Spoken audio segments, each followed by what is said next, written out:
The Galactic Academy's training grounds stretched beneath 3 pale suns, their light casting strange shadows across the assembled cadets. Rose stood among them, the only human in a sea of scales, chitin and bioluminescent skin. Beside her, Alex shifted nervously, his human frame appearing almost fragile next to the towering Krillian warriors and the armored VOL Teshdot instructor Zexter clicked his mandibles in what passed for a smile among his species. The Vrexian had trained warriors from 47 worlds, and his reputation for breaking the weak was legendary. Today, Zexter announced, his translator rendering his chittering into perfect standard, you will learn discipline. You will learn what it means to endure. Rose caught Alex's eye and winked. They'd been through worse back home, much worse. Earth, their recruiters had learned too late, was classified as a Class 12 Deathworld. The Galactic Council had been horrified when they discovered humans had not only survived, but thrived on a planet where the gravity was crushing. The weather was apocalyptic, and the local fauna considered intelligent beings as prey. Step forward. Human, Zexter commanded, his black compound eyes fixing on Rose. Let us see what your soft world has produced. Rose moved to the center of the training circle. The other cadets backed away, creating a wide berth. They'd all heard the stories about humans, the insane primates who evolved on a world so hostile that their bodies had become weapons of biological warfare. But stories were one thing, seeing was another. Zexter activated the discipline field, a neural trainer used across the galaxy to build mental fortitude. It worked by stimulating pain receptors directly in the brain, bypassing physical damage. The lowest setting was unbearable for most species. The highest setting had never been reached. Subjects always broke first. We begin at standard level 5, Zexter announced. When you can endure no more, simply kneel, and the pain will cease.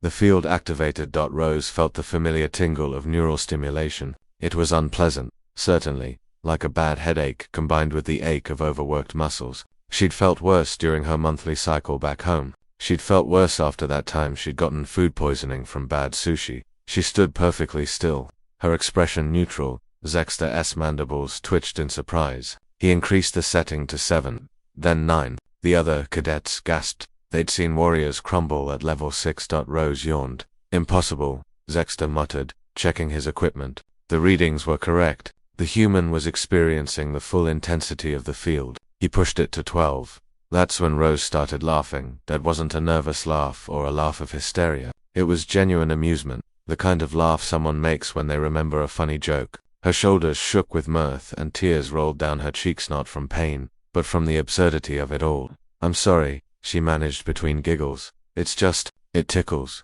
Tickles. The word echoed across the training ground. A Krillian cadet fainted. A Voltesh's defensive plates involuntarily extended. Even Alex looked shocked. Though he knew Rose better than anyone, Zexter's mandibles clacked rapidly, a sign of extreme agitation among his kind. His entire worldview was crumbling. For 30 cycles, he had used this device to forge warriors. He had seen the strongest break, he had seen the proud kneel, and now this small human female was laughing. Maximum setting, he hissed, his pride wounded beyond reason. Instructor, no. Another trainer called out. That setting is theoretical. It could cause permanent. Zexter activated it anyway.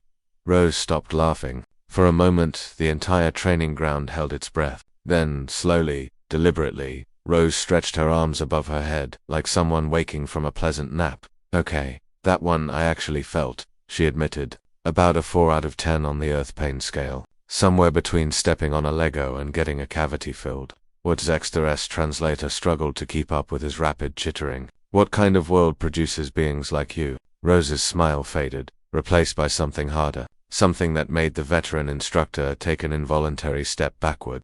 The kind of world where the weather tries to kill you, she said softly. Where the animals hunt in packs with strategy and cunning. Where microscopic organisms wage constant war inside your body. Where giving birth can kill you. Where a simple cut can lead to death if untreated. Where the planet itself shakes and splits and burns. She took a step toward him, and Zexter, who had faced down Krillian berserkers and Voltesh champions, felt something he hadn't experienced in decades. Fear. We are born in pain, Instructor. We are forged in it. We make friends with it, because on Earth, pain isn't an enemy to be defeated. It's a companion that never leaves. It's a teacher that makes us stronger. It's a reminder that we're still alive. Rose deactivated the field herself, finding the manual override with ease. She turned to the other cadets, many of whom were looking at her with a mixture of awe and terror. Earth isn't a soft world. Instructor, Alex spoke up for the first time, his voice quiet but firm. It's a crucible, and we're what crawls out of it.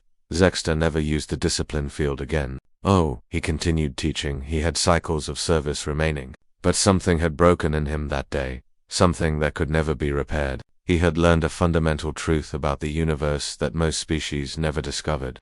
There were worlds out there so hostile, so absolutely merciless, that their inhabitants made trained warriors look like children, and humanity had been raised on one of them. Rose became a legend at the Academy. The Deathworld girl who laughed at maximum discipline. The human who taught the galaxy's greatest instructor about true pain. Her record stood unchallenged, not because others didn't try, but because Zexter dismantled the device the very next day. Some lessons, after all, should never be taught again. End.